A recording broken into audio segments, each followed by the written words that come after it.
Hi, very good morning. I am Dr. Janak Patel, MD, General Physician. Today, in continuity with our previous lecture, we'll be discussing on CNS examination part, that is cranial nerves examination, and will be introductory part of cranial nerves, and then we'll be going to olfactory now. All my video lectures are mainly for educative purpose. This lecture will be very useful to you in your clinical exams, oral exams, and once in a while in your theory exams, and also during your private practice.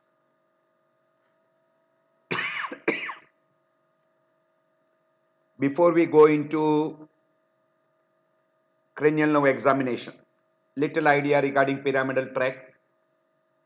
I will be already discussing in one of the video lectures in which we'll be discussing in detail regarding pyramidal tract, how they arises, how they pass, how it supplies, what are the functions, etc.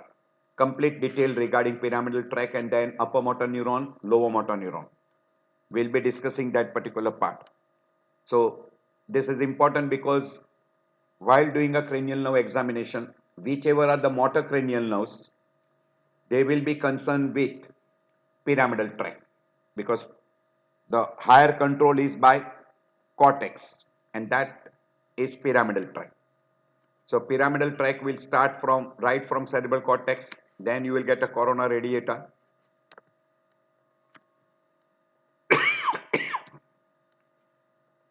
The part from where it starts, we usually label that as upper motor neuron, and when it ends in an anterior spinal horn, from there whatever fiber arises, those we call as a lower motor neuron.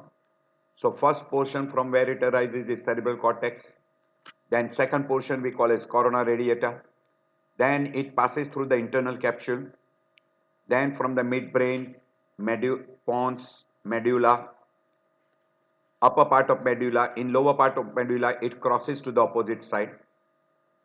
In this brain stem, that is midbrain, pons and medulla, we call that the corticobulbar tract part, which supplies cranial nerves. We'll be showing you in second diagram.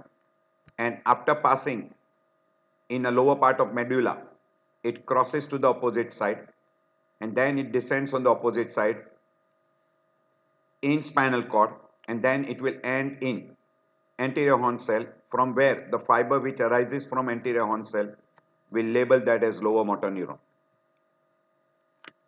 This particular tract in spinal cord is called lateral corticospinal tract. So this is just introductory part. 10% of fiber which does not cross, which remains in the anterior column, we call as the anterior corticospinal tract, which will finally cross to the opposite side before it ends. So crossing will take place at lower part of medulla. So from cortex up to lower part of medulla, it is on the same side, while in lower part of medulla, it crosses to the opposite side and then it runs on the opposite side of spinal cord. And even anterior spinal tract will cross to the opposite side before it ends. So you can see this is crossing to the opposite side and it ends on the anterior horn cell, and there will be one group of 10% of the fiber will remain on same side, we call it the anterior corticospinal tract, but finally before it ends it will always cross to the opposite side. So indirectly cerebral cortex will always control opposite side of the body.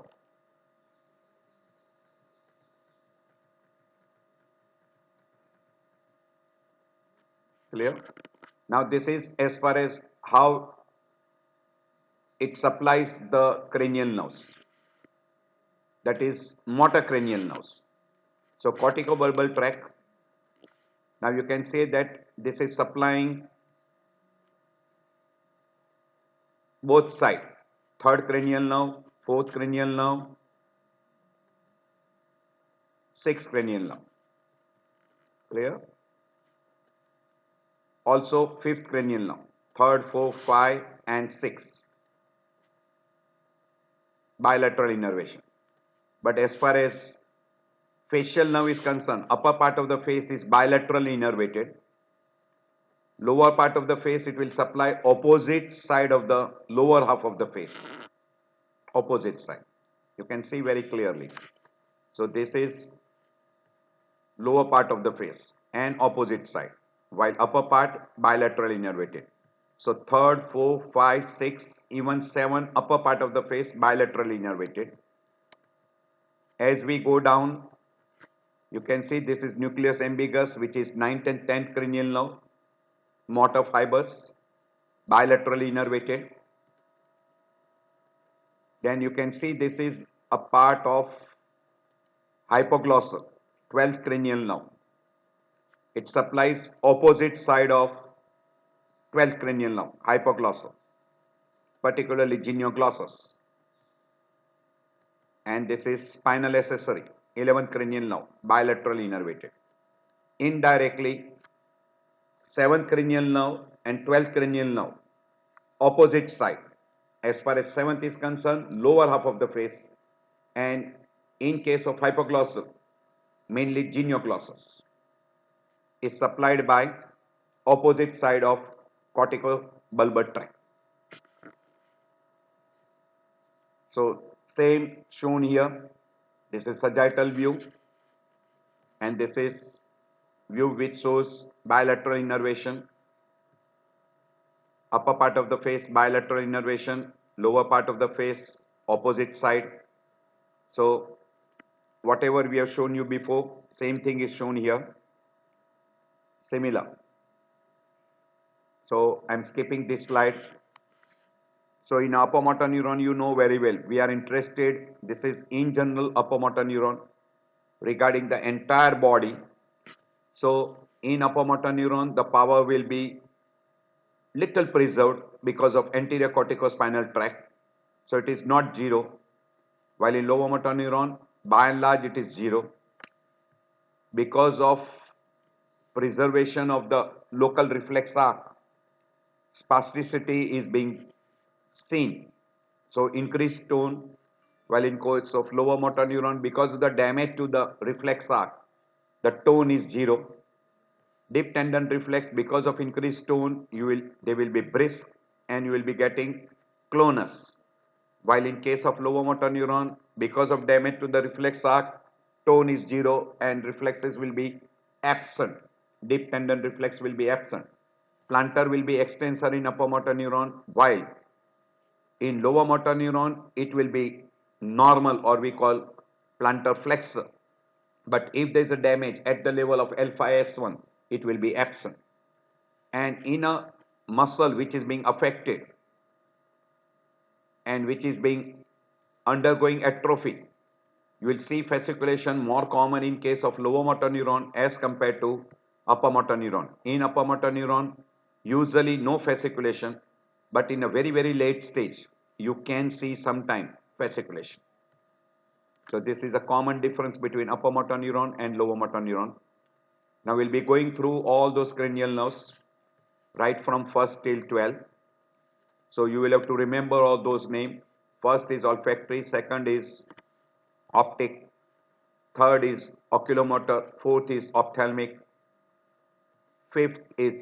sixth is abducent, fifth is maxillary. Then we come across seventh facial, seventh is facial, eighth acoustic, ninth glossopharyngeal, 10th vagus, 11th will be spinal accessory, and 12th will be hypoglossal. So that we'll have to remember. Yes, in 2nd century, Gallienus said 7 pair. In 1664, Thomas Willis said 9 pair, and then 12 pair were identified in 1778 by Samuel Thomas. So cranial nerves are peripheral nerves of brain, and they are totally 12. This is one way of remembering. Olfactory, optic, oculomotor, trochlear, trigeminal, abducent, facial, acoustic, glossopharyngeal, vagus, spinal accessory, and hypoglossal. So these are all the cranial nerves which are being shown in one single diagram, and little function of those are being shown. We'll be going through one by one.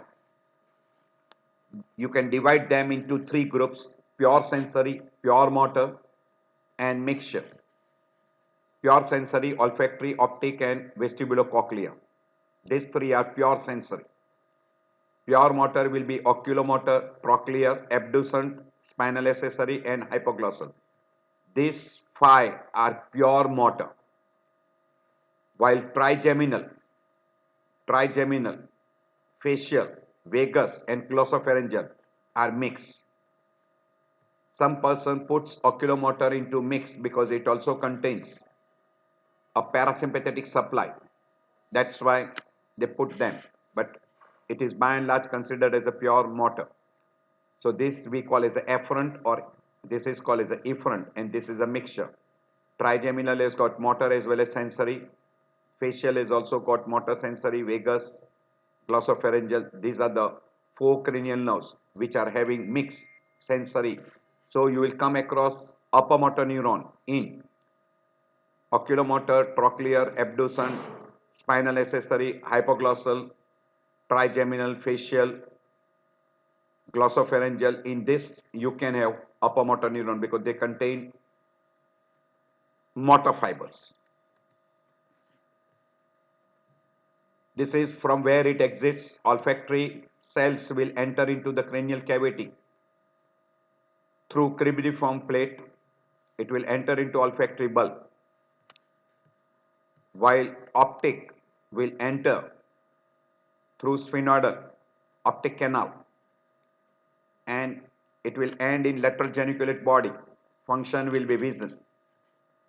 Vestibular and cochlear, it is concerned with equilibrium and hearing, but it will be entering through internal acoustic meatus, and then it will end in vestibular nucleus and cochlear nucleus in the brain stem, and then it will be going to the cerebral cortex.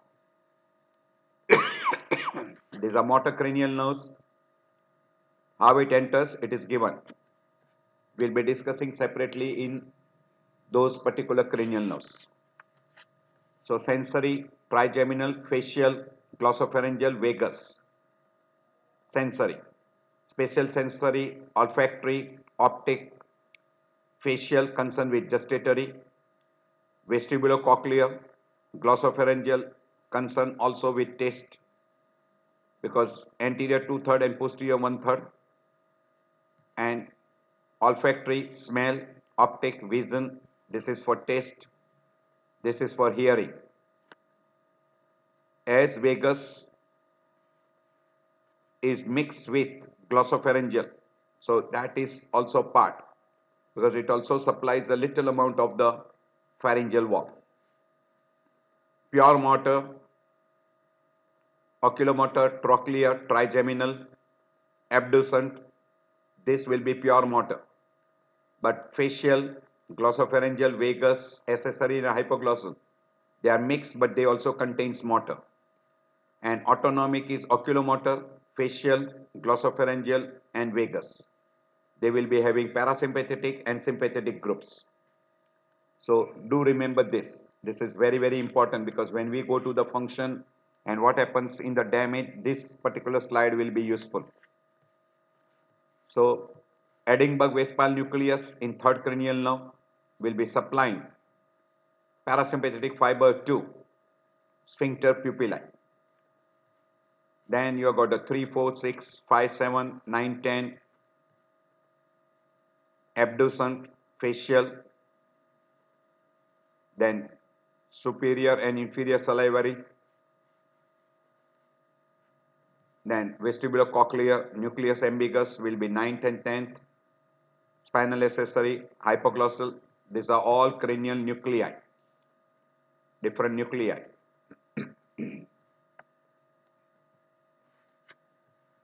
These are different cranial function shown in a shot. Yes, there are many different ways of remembering. Always remember in your own way. It is some says marry money, but my brother says big bride matter more. That is S for sensory, S for sensory, 3 for motor.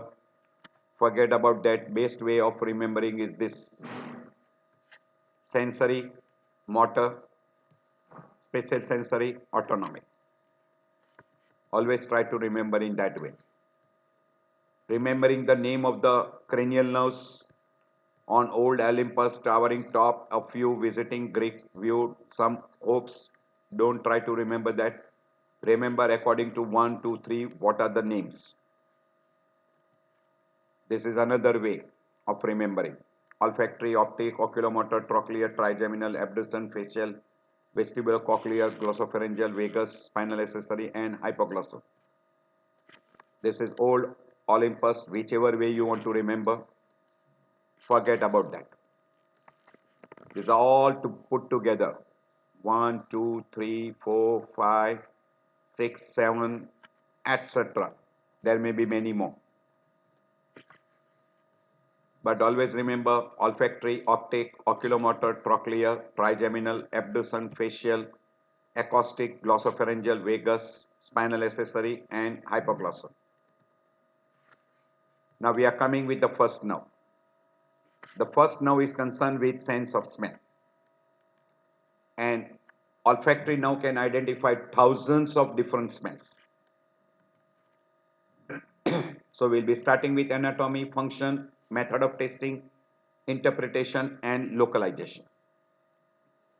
So you can see in this simple diagram that this is the highest point in a nasal cavity. We call ethmoidal recess, where you will have olfactory cells, and from that olfactory cells, the axon fibers will enter through cribriform plate and will end in olfactory bulb. And then olfactory bulb will continue as olfactory nerve, olfactory tract, and then it will end into olfactory area, or we call olfactory cortex of cerebral hemisphere. We'll be going through that. So olfactory cells in nasal mucosa.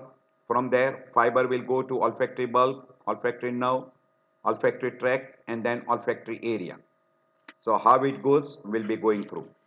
So olfactory cells are present in highest area of nasal cavity, we call ethmoidal recess. Through cribriform plate of ethmoidal bone, the fiber will enter and it will end in olfactory bulb. And this will be the first order neuron which is ending. And then fiber will continue in olfactory bulb, olfactory nerve, olfactory tract, and then it will end in olfactory area. And it will give an interpretation of sense of smell. So this is that olfactory cells area present in nasal mucosa, in a nasal cavity. And then through cribriform plate, it will enter into cranial cavity and end in olfactory bulb. So olfactory mucosa, cribriform foramina, and it will end in olfactory bulb. And in olfactory bulb, it will make a synapse. Now there are different cells which are being named as mitral cells, granular cells, tough cells.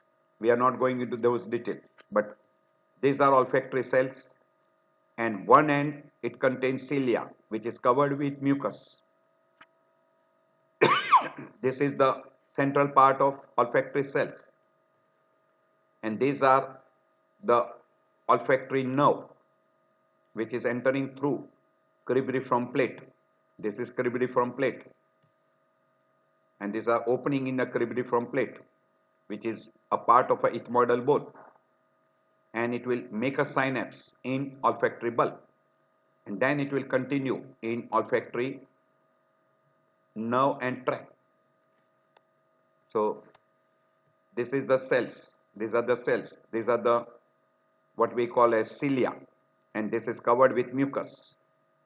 And it will enter to cribriform plate, and it will end here. These are called glomeruli, and these are called mitral cells. Mitral cells. This becomes a second order neuron, and then this will be what we call as olfactory tract. It will continue further. So this is a part of olfactory bulb, and these are olfactory cells. These are cilia, which is covered by mucus, and then it will continue as olfactory tract further, and then it will end into olfactory area. It will divide into medial, lateral divisions. So lateral olfactory stria, medial olfactory stria, and this will be the another portion, which will be end here. This too will end in a different area of cerebral cortex. We'll be showing you that. So it will end in olfactory tubercle. Some fiber will go to amygdaloid complex, piniform cortex, hippocampus, etc. All these different areas. So these are all the different areas it will be going through. And together we can show you here that it will end in, this is lateral olfactory stria, this is medial olfactory stria, this is anterior perforated substance. So central part will end there. Well, this fiber will go further, and then it will end in parahippocampal gyrus, etc. So these are all those areas. So if we go through those areas, these are those areas: limine insulinae, amygdaloid, entorhinal area, uncus, then anterior perforated substance, all those areas. These are called olfactory area. These are all called olfactory area, which is mainly in small portion is in a frontal lobe, major portion is in a temporal lobe. So this will be all different areas. Uncinate gyrus, dentate gyrus, then paraterminal gyrus, gyrus ambiens. These are all those different areas. This will be mainly in a temporal lobe, and there will be little portion in a frontal lobe.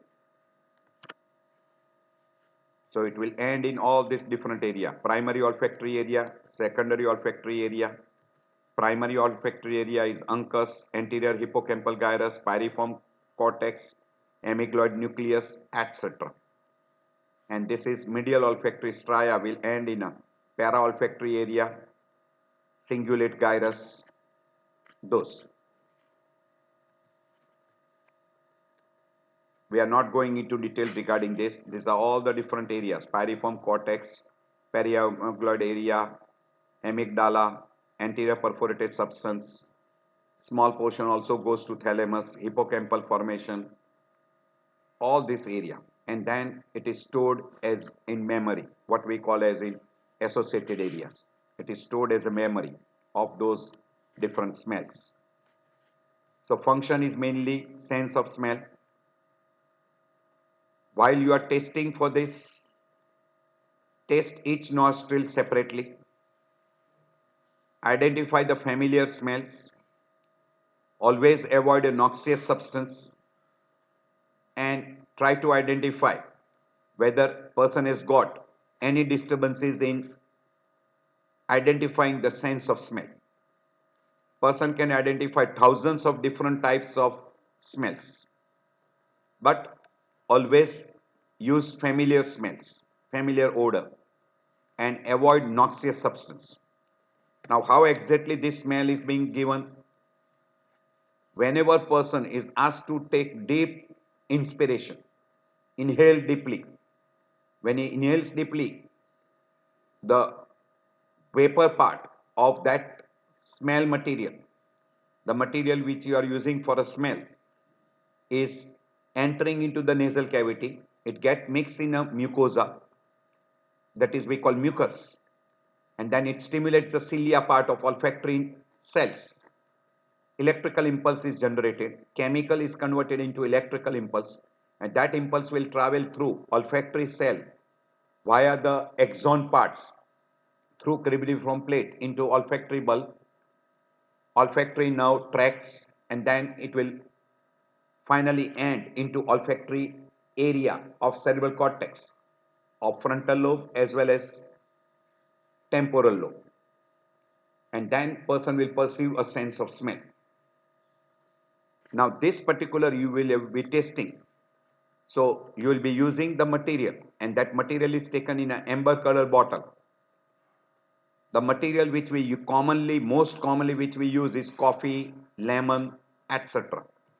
So coffee, tea, peppermint oil, rose water, chocolate, eucalyptus oils, vanilla. So those are the familiar smells. Don't use a strong smell or we call noxious stimulus like ether, alcohol, onion, ammonia, garlic, asafoetida. This will maintain that particular stimulus for a very long period. So the next smell person will not be able to identify. So don't use strong smell. By and large, most common utilized is coffee, peppermint oil, rose water, chocolate, eucalyptus, vanilla, etc. These are familiar smell. What is being done? You explain the procedure, complete procedure to the person in whom you are doing testing. After explaining the procedure, you examine the nasal cavity, rule out any particular nasal pathology like severe deviated nasal septum, polyp, thick secretions, growth.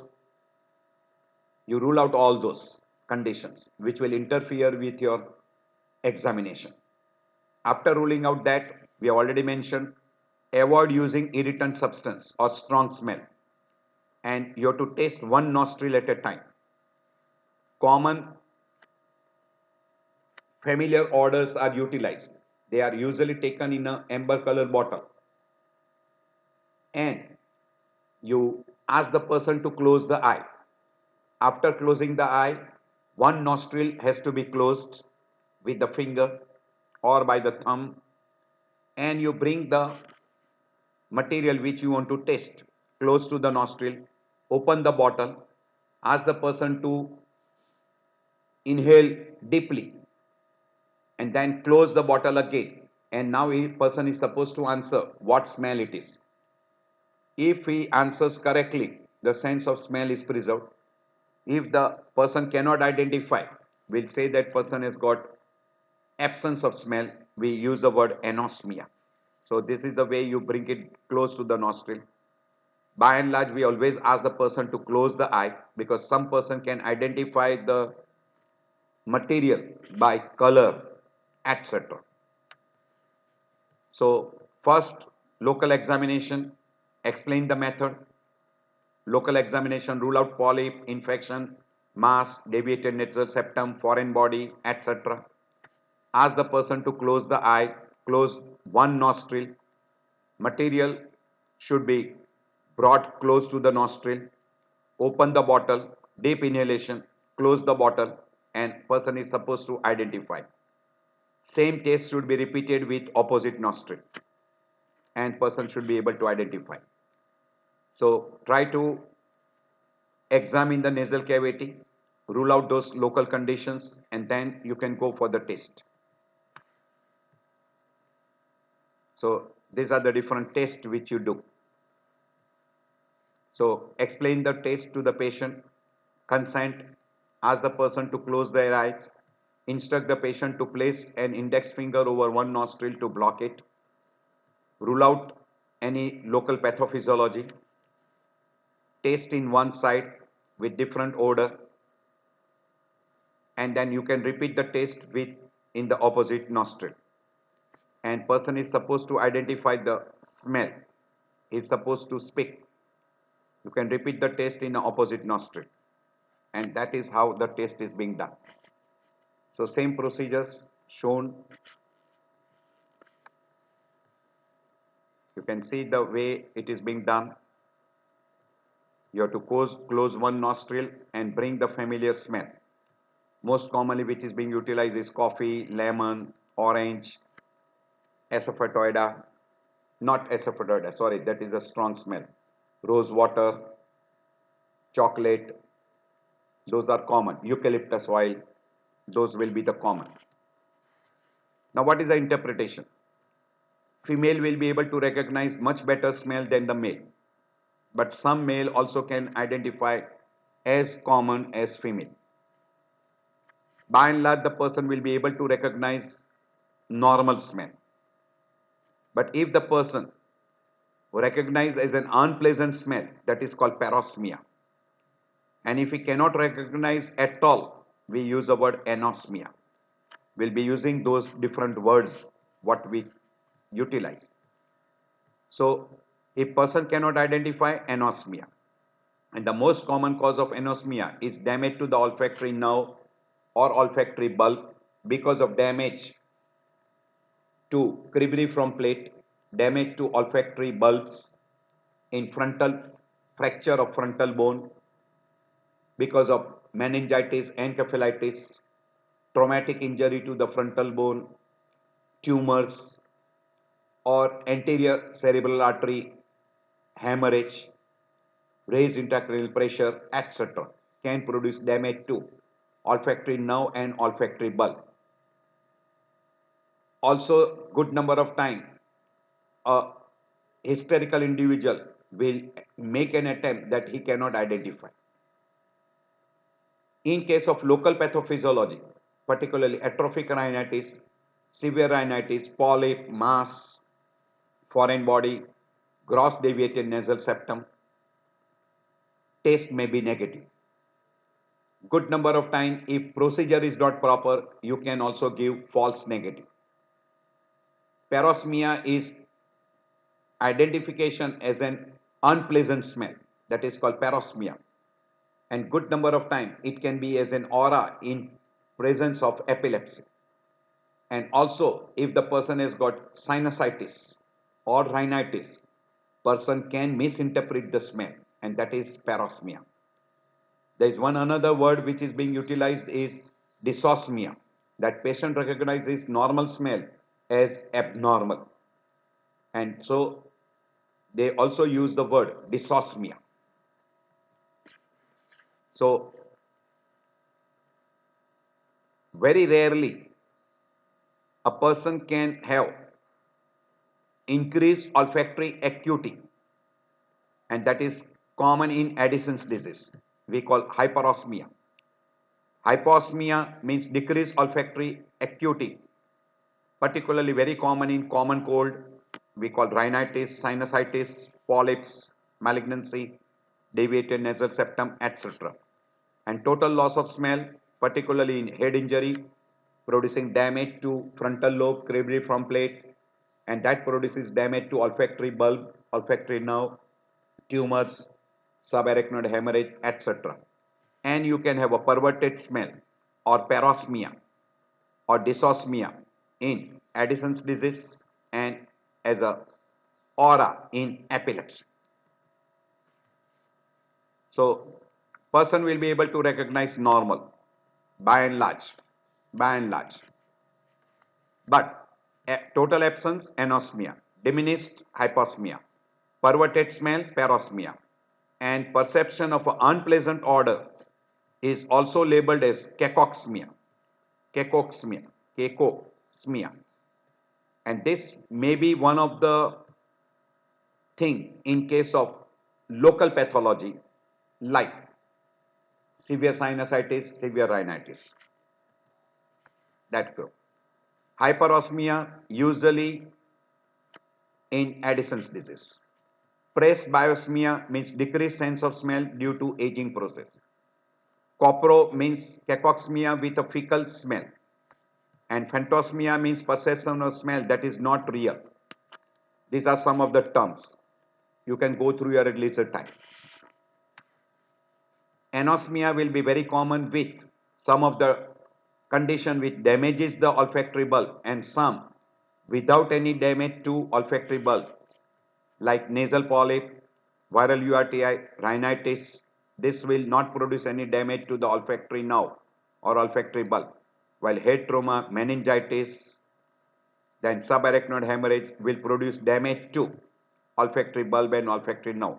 Heavy smoking can also change and can produce anosmia, radiation, zinc deficiency, then Parkinson's, hypothyroidism, they can also have anosmia. There is one condition called as a Kalman syndrome, can have anosmia. Hysterical person will mimic, and when you can't identify the cause, we label that as idiopathic. Also remember, multiple sclerosis can produce anosmia. COVID-19 is also notorious to produce anosmia. And tobacco snuffs in India quite common. Cocaine use can also produce anosmia. Deviated nasal septum is also one of the factor, and good number of time during pregnancy also you can have that. Most common cause head injury, sinus and senile. Also in case of a blocked nostril because of deviated nasal septum, polyp, foreign body, malignancy, tumors, etc. and in frontal lobe lesions. Temporary loss during viral infection, particularly rhinitis, and also you can have anosmia or effect on us identification of smell in Parkinson disease. All those we have already mentioned. At your leisure time you can go through. There are few conditions like Foster Kennedy syndromes, pseudo Foster Kennedy syndrome, etc. But particularly in a Foster Kennedy syndrome, you can have anosmia because of direct compression. There is a Kalman syndrome, which is also hypogonadism with anosmia and which is sex-linked disorders. So olfactory nerve damage can produce anosmia. Now this is one small clip how exactly the test is being done. You can see that. This nerve has the shortest tract. This is olfactory nerve. This is olfactory tract, and then it divides into medial, lateral, and in the olfactory area. Then how these are fibers which will be entering through cribriform plate will end in the olfactory bulb and continue as an olfactory tract, and then it will end in the olfactory area. You can see here he is closing one nostril, and this particular material is supposed to identify. You're done test with one side, you repeat the test with other side also. And you can repeat with different smell. Ideally, person is supposed to close the eye also. Is able to identify all smell. So we say normal. Now you are testing with the opposite nostril. And gentle substances such as vanilla, coffee, or soda. Harsh or noxious smells may cause irritation and may lead to inappropriate perception. Test each nostril in turn by asking them to block the other nostril.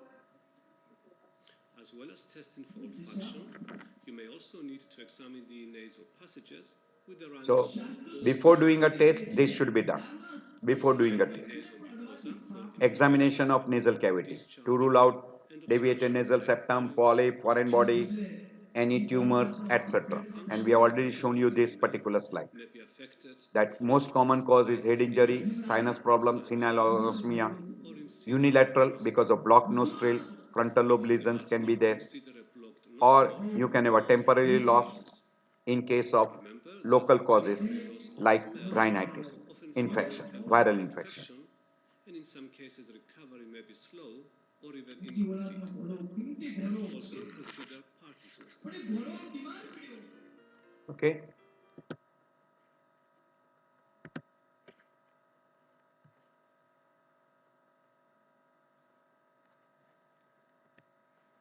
So thank you all for taking out time. I know that your time is valuable.